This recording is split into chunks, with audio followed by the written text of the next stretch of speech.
మహాభారత యుద్ధానికి ముందు పాండవులు అలాగే కౌరవుల మధ్య శాంతి ప్రయత్నాలు జరిగాయి. కానీ అవి విఫలమయ్యాయి. అందువల్ల యుద్ధం తప్పనిసరి అయింది.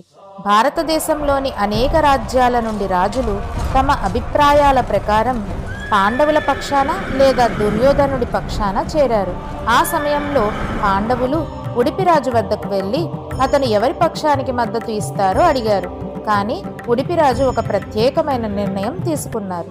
నేను యుద్ధంలో ఏ పక్షాన పాల్గొనను, కానీ యుద్ధం చేసే రెండు వైపుల సైనికులకు భోజనం ఏర్పాటు చేస్తాను అని చెప్పారు. మహాభారత యుద్ధం ధర్మయుద్ధంగా జరిగింది.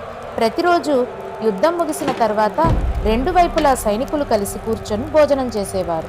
ఆ భోజనాన్ని ఉడిపిరాజు ఏర్పాటు చేసేవారు. ప్రతిరోజు భోజన సమయంలో శ్రీకృష్ణుడు యుధిష్ఠిర మహారాజు పక్కన కూర్చునేవారు. ఉడిపిరాజు స్వయంగా వారికి వడ్డించేవారు.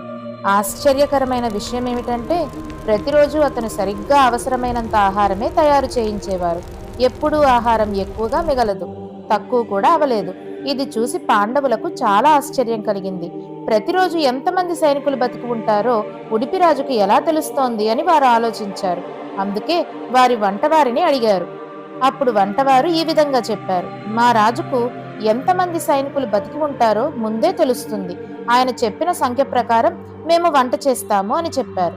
ఇది విని పాండవులు ఉడిపిరాజుని నేరుగా వెళ్ళి అడిగారు, ప్రతిరోజు ఎంతమంది సైనికులు మరణిస్తారో మీకు ఎలా తెలుస్తోంది అని. అప్పుడు ఉడిపిరాజు ఈ విధంగా చెప్పారు: ప్రతిరోజు నేను శ్రీకృష్ణుడికి పాయసం వడ్డిస్తాను. పాయసం తింటూ కృష్ణుడు కొన్ని వేరుశనగలు కూడా తింటారు. ఆయన ఎన్ని వేరుశనగలు తిన్నారో నేను జాగ్రత్తగా గమనిస్తాను. కృష్ణుడు తిన్న వేరుశనగల సంఖ్య మరుసటి రోజు చనిపోయే సైనికుల సంఖ్యను సూచిస్తుంది. అందువల్ల మరుసటి రోజు ఎంతమంది సైనికులు చనిపోతారో నాకు తెలుస్తుంది.